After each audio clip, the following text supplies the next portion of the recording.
Hi everybody! Today we are going to be talking about the Wild Wild West, or basically westward expansion during the early 1800s into late 1800s. So,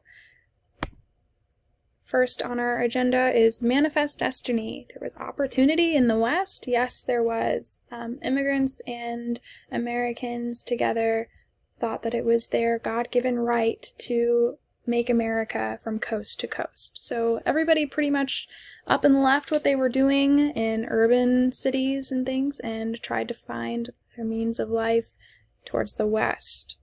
Now, this wasn't the best thing for American Indians. At the time, they were already in this land, and they didn't understand why Americans and other immigrants were coming in and infiltrating on their land.